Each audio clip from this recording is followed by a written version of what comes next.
राधे राधे, जय श्री कृष्ण। दर्शकों, आज के वीडियो में मैं आपके लिए एक और मज़ेदार कहानी लेके आया हूँ जो अयोध्या से संबंधित है। अयोध्या के बहुत निकट ही एक पौराणिक नदी कुटिला है जिसे आज टेढ़ी नदी कहते हैं। उसके तट के निकट ही एक भक्त का परिवार रहता था और उनके घर सरस्वती नाम की एक बालिका रहती थी। वे लोग डेली श्री कनक बिहारी जी के दर्शन के लिए अयोध्या जाते थे। सरस्वती का कोई सगा भाई नहीं था, केवल एक मौसेरा भाई ही था। वह जब भी श्री रघुनाथ जी के दर्शन करने आती, उसके मन में यही भाव आता कि काश सरकार मेरे अपने ही भाई होते, या चलो मैं आज से सरकार को ही मैं अपना भाई बना लेती हूँ। उसकी आयु उस समय मात्र 5 वर्ष की थी। रक्षाबंधन से कुछ समय पूर्व उसने सरकार से कहा कि मैं आपको राखी बांधने आऊंगी। उसने सुंदर राखी बनाई और रक्षाबंधन पूर्णिमा पर मंदिर लेकर गई। पुजारी से कहा कि हमने भैया के लिए राखी लाया है, मैं भैया के लिए राखी लाई हूँ। पुजारी ने छोटी सी सरस्वती गोद में उठा लिया और उसने कहा कि मैं तुम्हें राखी सहित सरकार को स्पर्श करा देता हूँ और राखी मैं बांध दूंगा। पुजारी ने ठीक वैसा ही किया। पुजारी ने बच्ची को उठाया और सरकार से स्पर्श कराया। सरकार मतलब ईश्वर भगवान श्री रामचंद्र, ठीक है। स्पर्श कराया और फिर बच्ची को वापस रख दिया और पुजारी ने राखी खुद लिया और बांध दिया सरकार को, और उस बच्ची को प्रसाद दे दिया। अब हर वर्ष राखी बांधने का उसका नियम बन गया। समय के साथ वह बड़ी हो गई, उसका विवाह निश्चित हो गया। वह पत्रिका लेकर मंदिर में आई और उसने कहा कि मेरा विवाह निश्चित हो गया है, मैं आपको न्योता देने आई हूँ, चारों भाइयों को विवाह में आना है। पुजारी जी को पत्रिका देकर कहा कि मैंने चारों भाइयों से कह दिया है, आप पत्रिका सरकार के पास रख दो और आप भी कह दो कि चारों भाइयों को विवाह में आना है। ऐसा कहकर वह घर चली गई। विवाह का दिन आया।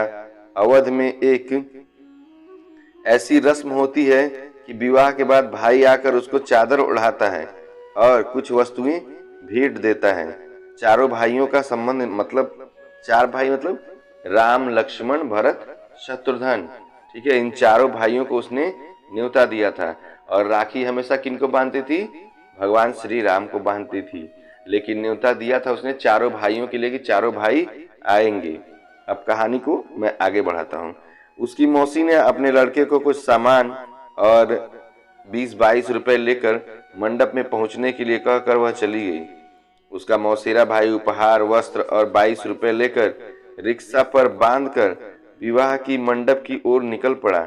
रास्ते में ही रिक्शा उलट गया और वह गिर गया। थोड़ी सी चोट आई और लोगों ने उसको दवाखाने ले जाकर मरहम पट्टी करवाई।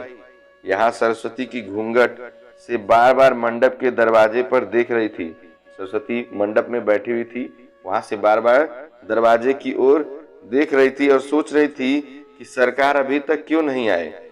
उसको पूरा विश्वास है कि उसके चारों भाई आएंगे। माँ से भी कह दिया कि ध्यान रखना, अयोध्या से मेरे भाई आएंगे। माँ ने उसको भोला समझकर हंसकर टाल दिया। जब बहुत देर हो गई तब व्याकुल होकर वह दरवाजे पर जाकर रोने लगी। दूर दूर के रिश्तेदार आ गए, पर मेरे अपने भाई क्यों नहीं आए? क्या मैं उनकी बहन नहीं हूँ? उसी समय 4 बड़ी मोटर गाड़ियां और एक बड़ा ट्रक आते हुए उसने देखा। पहली गाड़ी में उसकी मौसी का लड़का और उसकी पत्नी उतरे। बाकी गाड़ियों से 3 और जोड़ियां उतरी। मौसे के लड़के के रूप में सरकार ही आए हैं। रत्न जटित पगड़ियां, वस्त्र, हीरे के हार पहन रखे हैं। श्री हनुमान जी पीछे ट्रक में सामान भर कर लाए हैं। हनुमान जी पहलवान के रूप में आए थे। उन्होंने ट्रक से सारा सामान उतारना शुरू किया, जैसे कि स्वर्ण, चांदी, पीतल, तांबे के बहुत से बर्तन, बिस्तर, सोफे, ओढ़ने बिछाने के वस्त्र, साड़ियां, अलमारियां, कान, नाक, गले, कमर, हाथ पैर के आभूषण। मौसी देखकर आश्चर्य में पड़ गई कि इतना कीमती सामान मेरा लड़का कहाँ से लेकर आया। चारों का तेज और सुंदरता देखकर सरस्वती समझ गई कि वह मेरे चारों भाई हैं। सरस्वती जी के आनंद का ठिकाना न रहा। उसका रोना बंद हो गया। सरकार ने इशारे से कहा कि किसी को अभी भेद नहीं बताना, गुप्त रखना। इनका रूप इतना मनोहर था कि सब उन्हें देखते ही रह गए। कोई पूछ न पाया कि यह गाड़ियां कैसे आई हैं, ये अन्य 3 लोग कौन हैं।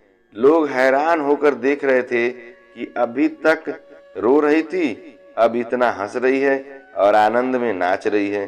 किसी को कुछ भी समझ नहीं आ रहा था। जब तक उसकी विदाई नहीं हुई तब तक चारों भाई उसके साथ ही रहे। सभी गले मिले, आशीर्वाद दिया। सरस्वती ने कहा, जैसे आज शादी में सब संभाल लिया है, वैसे ही जीवन भर मुझे संभालना। जब वह गाड़ी में बैठकर पति के साथ जाने लगी तब चारों भाई अंतर्ध्यान हो गए। उसी समय असली मौसेरा भाई किसी तरह लंगड़ाते हुए, पट्टी लगाए हुए वहां आया। उसने वस्त्र ओढ़ाया और 22 रुपए दिए। मौसी ने पूछा कि अभी अभी तो तू बड़े कीमती वस्त्र पहने गाड़ी और ट्रक लेकर आया था, ये पट्टी कैसे बन गई और कपड़े कैसे फट गए? उसको तो कुछ समझ में ही नहीं आ रहा था। अंत में सरस्वती ने उसकी माता ने एकांत में पूछा अंत में सरस्वती से उसकी माता ने एकांत में पूछा कि बेटी सच सच क्या है, सच बात बताओ, मुझे जानना है। वो ये चारों कौन थे? तब उसने कहा, माँ, मैंने आपसे कहा था ना कि ध्यान रखना, मेरे भाई अयोध्या से आएंगे।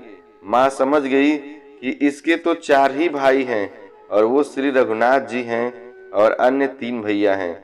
माँ जान गई कि श्री अयोध्यानाथ सरकार ही अपनी बहन के प्रेम में बंध कर आए थे और अपनी बहन को इतने उपहार, आभूषण और वस्तुएं दे गए कि नगर के बड़े बड़े सेठ नवाबों के पास भी वो उपहार नहीं थे। इसीलिए कहा जाता है कि भक्ति और विश्वास में बड़ी शक्ति होती है। अपने आराध्य में विश्वास करके देखिए, वे आपकी मदद करने के लिए दुनिया के हर असंभावनाओं को पार करते हुए आपकी मदद करने के लिए आएंगे। इसलिए भगवान श्री राम ने अब 4 तो आए ही, अपने भाइयों के साथ आए और हनुमान जी को भी लेके आए उसकी अपनी बहन की मदद करने के लिए। तो कहानी यहीं समाप्त होती है। जय जय श्री राम। राधे राधे। जय श्री कृष्ण।